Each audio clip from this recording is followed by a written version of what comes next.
Namaste students. So today we're going to start with a new chapter, that is Watchman of the Lake by R.K. Narayana. Who is this R.K. Narayana? His full name is Rashipuram Krishnaswamy Iyer Narayan Swamy. He was born on 10th October 1906 and he died on 13th May 2001.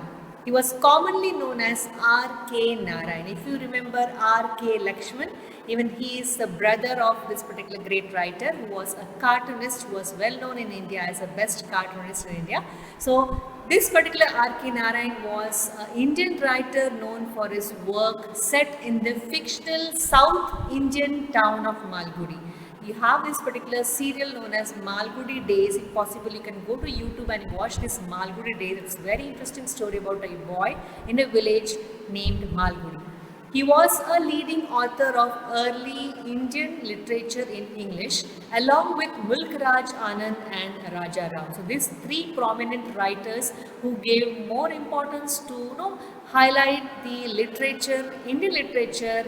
They wrote in English and the world came to know about literature, Indian literature, because of this particular three writers. So he belonged to the age of Mulk Raj Anand and Raja Ram.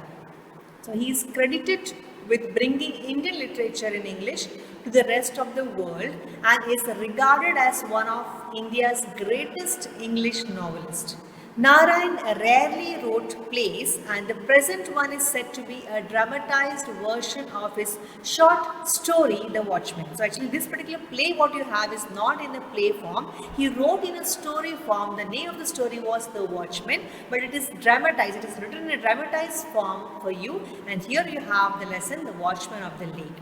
So let me actually add that he is a recipient of Padma Bhushan, Padma Vibhushan and Filmfare Award. Okay, so let's see about the lesson. In short, let's see about a particular chapter known as Watchman of the Lake. So Watchman of the Lake is a beautiful dramatic adaptation of R.K. Narayan's story which narrates the legend about a great rustic. Rustic means unsophisticated man, naturally, or you can say innocent, artless, rural man whose name was Mara. His sacrifice made for the conservation of a lake for the sake of their lives that depended on it for their survival. The play also highlights the invaluable gift of folk wisdom to humanity. In this particular play, you have 5 scenes. I have just highlighted in short about what is there in each scene. You can open the textbook and enjoy. It is the lengthiest chapter in your book. You can enjoy. You can be Mara, you can be Bhima, you can be king, you can be headman, you can be the characters in the play. You can enjoy reading the play because the language used here is the beautiful language used by the author, and it is very, very simple to understand. So let's see the main gist of the chapter, the main theme of the chapter, scene-wise. So scene 1, the play is set in a village near Baba Budan Hills in Karnataka. This particular lake is really present on this earth and it is in Karnataka. Mara, the protagonist, of course the name is changed over here. Mara, the protagonist in the sense the main hero of the story, right?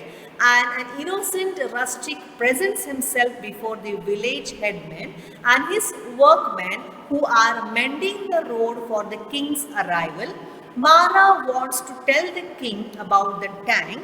The headman calls him a fool and orders his man Bhima to carry him to the cellar.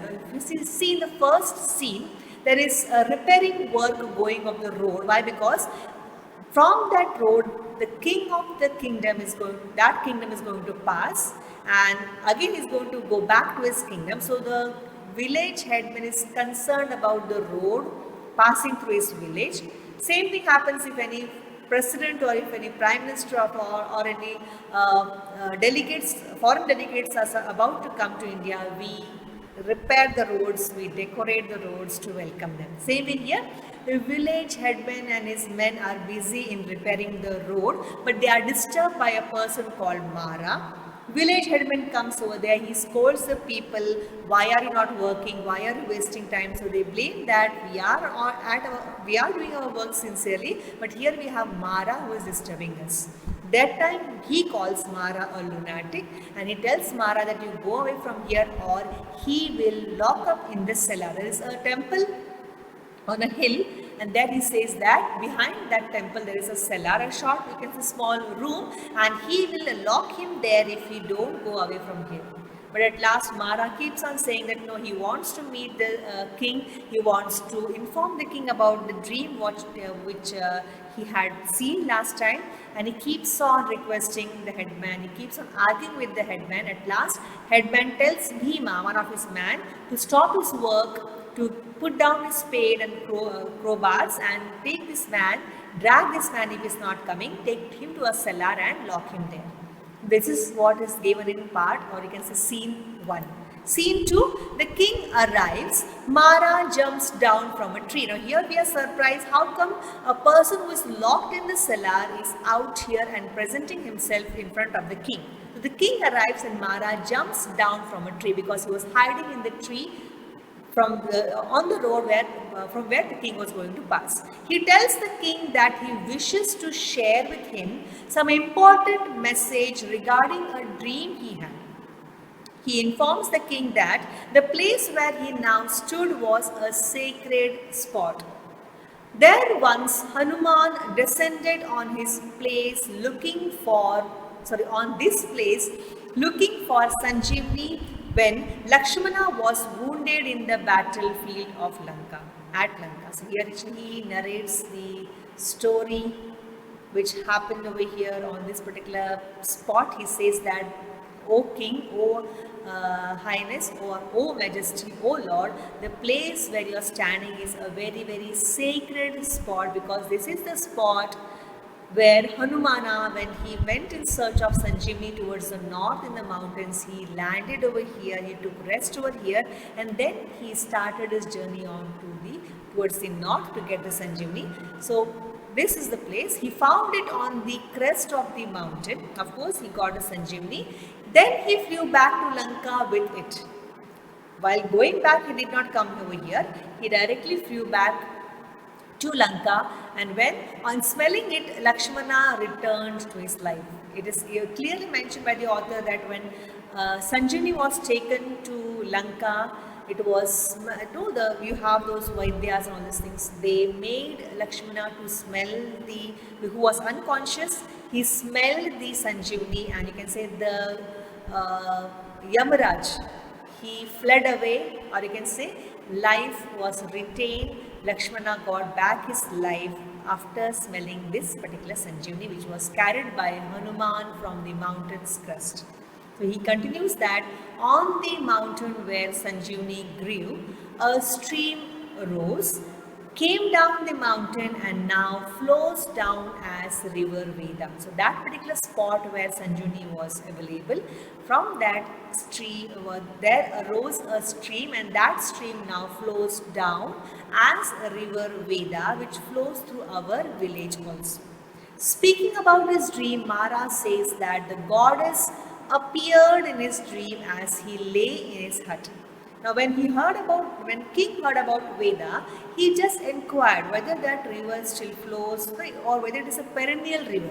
So Mara says, yes, I am going to speak about it, because in my dream I saw goddess who was asking me. Now what was he asking him to do? She stood before him, her tresses flying in the wind. Tresses in the sense, hair. Flowing, you can say flowing or flying in the wind. There were stars in the coronet, a ruby, of course in the crown there were stars, and a ruby was there, was shining brightly. He is explaining how that particular goddess looked in his dream, who came in his dream to suggest him something, to order him something, to convey the king of the kingdom to do something. And her garment was of gold woven with lightning. Of course, you can say it's a bliss, it's a brightened personality, you can say as if a glowing goddess is standing in front of him, and she is instructing Mara to inform the king to do certain things. What are certain things? He fell at her feet. Of course, as soon as you see goddess, you have seen all these mythological stories, or you can say you have seen animations and all. As soon as, even if God comes in front of us, we bow, right? Even if God doesn't come, if you see a idol, we bow. So as soon as he sees the goddess, he touches her feet. She said that the river Veda was her plaything. Now here he is informing the king what goddess said. She said that Veda is her plaything. She wished to keep her pet sheltered in the cool glades of the mountain during summer, thus leaving the people and soil dry. She says that Veda is my plaything and I keep that Veda in the cool glades of mountain during summer, and due to this what happens, in summer there is drought in your area. She told Mara that it was her command that he should tell the king to build a tank and not let Veda leave the village, because she continues that in summer you people suffer because of drought, but in rainy season I allow Veda to flow, and that particular Veda you people use the water how much you want, and then you leave the Veda to those foul marshy areas. The water is wasted. So go and tell the king to build a tank to save the water so that you people don't suffer. Okay, so this is what was there in scene 2. Scene 3. A tank is built. Of course, as soon as the king hears from Mara that yes, it's the order of the goddess to build a tank, king is not calling Mara a fool. Even Mara informs that before, like, I was locked in the cellar upstairs, but the person who locked me was a giant. He speaks about Bhima. The person who locked me was a giant, but by heart he was like a baby. When he got to know that I want to convey a message of goddess to you, he left me, and I am hiding in this particular tree since night, waiting for you to pass this road so that I could convey the message of goddess to you. So that was scene 1. Scene 2 you saw that he has already conveyed the message. Scene 3. A tank is built and Mara is on a strict watch. He catches hold of a man with a fishing rod and a basket with some fish. So here actually you can say in scene 3, author has mentioned that the tank is already been built and Mara is the watchman of the lake who takes care of the lake. So here he sees a man with a fishing rod who has come over there, and in the basket he sees few fishes lying dead over there. He gets angry. He tells, of course, it might be, or they are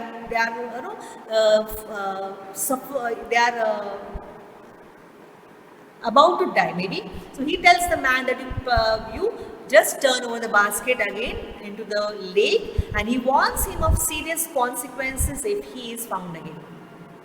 He says that the place is sacred and belongs to the goddess. It is her command that nothing that flies or swims or walks in those parts should be killed.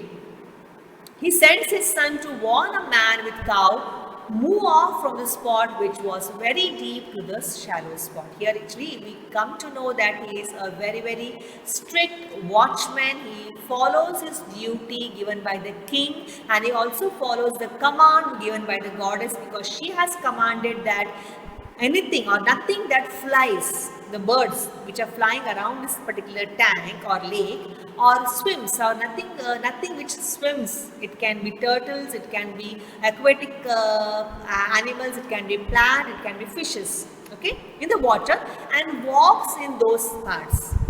That particular area is in the forest area. So maybe even the narrator, even the writer mentions that Mara, he informs the man that I even have seen the tiger comes at night to drink water from this tank.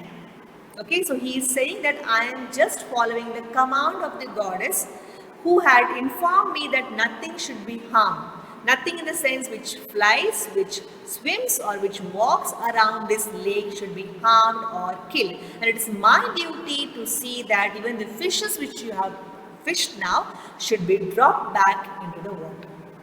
And he chases the man out, and then he sees that far away a man has brought his cows and he is at the deeper end of the lake. So he sends his son to warn the man that don't be in that end, you can move towards the shallow part.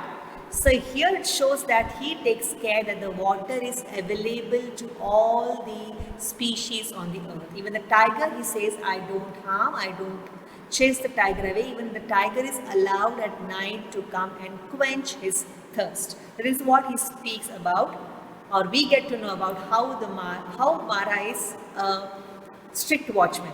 He welcomes a visitor who had left his village at sunset the day before to ask for a favor from Mara. So next part is like in the same scene 3. You can see he sees one more person who is a visitor to his village, and the visitor had left the previous day at sunset. He had left his village and today he has reached over here. So he had come here to ask a favor from Mara. Why? Because his village was the farthest in king's domain and crops had parched up and cattle were dying of drought.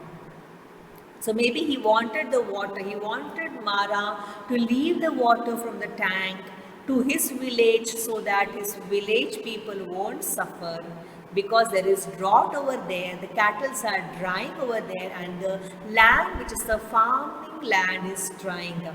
So he requested Mara to provide some water from the lake to his village. Mara readily agrees.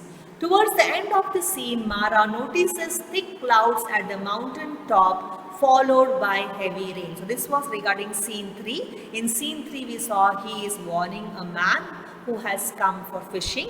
He even warns a man who has come with the cows to go to a shallow end of the lake so that his cow won't slip and die in the lake. And then you have this particular visitor who was readily given help by Mara. He tells him that I think it's going to rain heavily. You come to my hut, whatever is there available, you have something, take rest, and the next day I will come along with you. I will see where we can lay the channels so that this tank water, this lake water is made available to your village.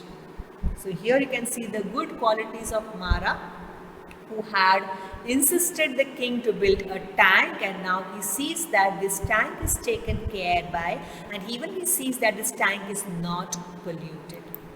So scene 4, we are in the second last scene.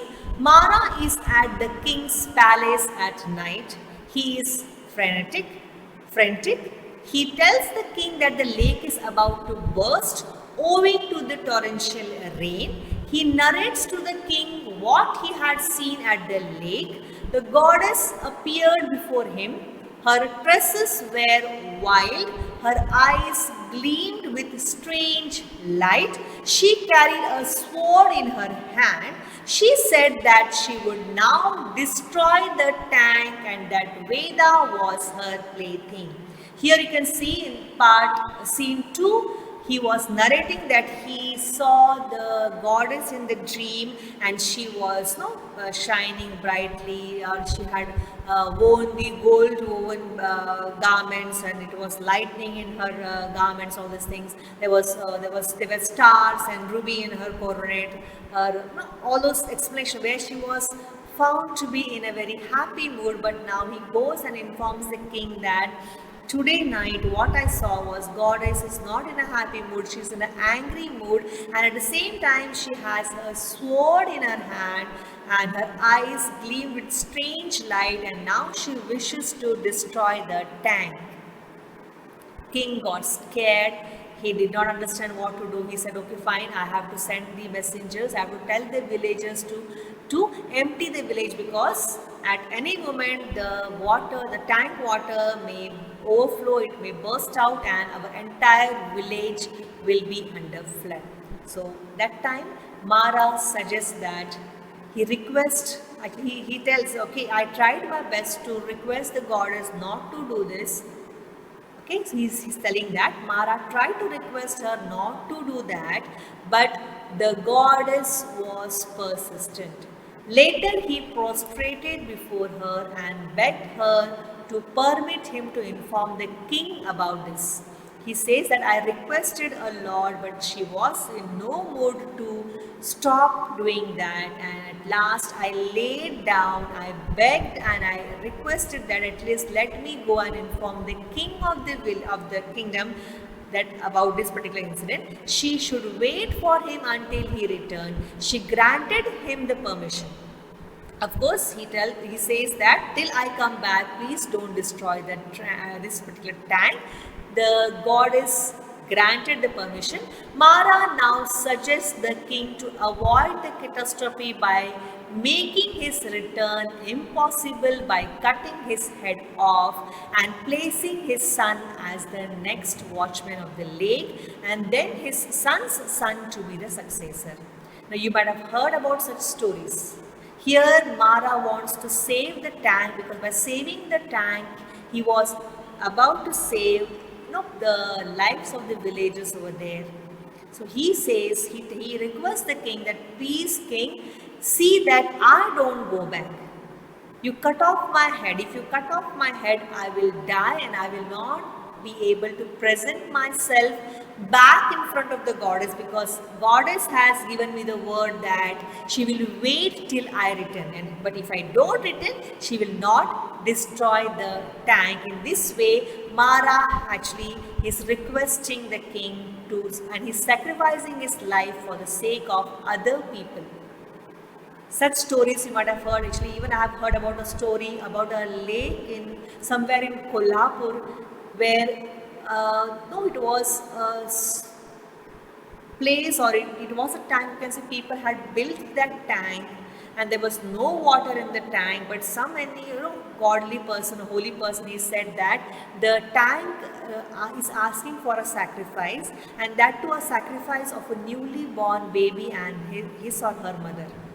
And whether the story is true or false, I don't know, but it is said that the sarpanch, or the headman of the village, he allows, or you can say he is in a tensed mood, he is very much tensed, and his daughter-in-law, when she hears about the story, about this particular thing, that the people are dying of no water in the village, there is no water to farm, there is no water for the cattle, she agrees readily, but she is not telling it to her father-in-law. At night, slowly, when after giving birth to her child, slowly she moves on and she goes into the tank. She sacrifices herself and her child for the purpose of the village over there. And it is said that even if you go to that particular tank, you can hear the lullaby. As if a mother is singing a lullaby to make her child sleep. I got goosebumps actually. I don't know whether such stories are true or false, I don't know, but this story also, it is narrated. If you go to this particular lake, the people around will be telling the story that yes, two men over there, they had sacrificed. Of course, here in this story, the writer has changed the name of the person, but if you really go and ask, you will get the story about those two people who had sacrificed their life for the sake of this particular tank. So let's move further. So he's requesting the king to kill him and then make his son as the next, watchman of the lake. So last scene is scene 5. Ganga, Mara's son, is seen with his son at the shrine built for his father. The last scene is actually Ganga's son. Ganga is in search of his son, and Ganga is scolding his son that, see, on this particular day, on every Tuesday and every Friday evening, there is prayer offered to the deities in the shrine. And he tells that this particular shrine, if you see on the topmost pedestal, it is an idol of the goddess, and down what you see is his father. So when at your age or still more younger than you, I was commanded by my king that I should be the watchman of the lake, because that night, if you remember, that visitor had come to visit Mara to ask for the water. That night when Mara went to king and when he would sacrifice his life, Ganga is saying, Mara's son Ganga is saying that I have not seen my father later on. Even my mother was far away somewhere.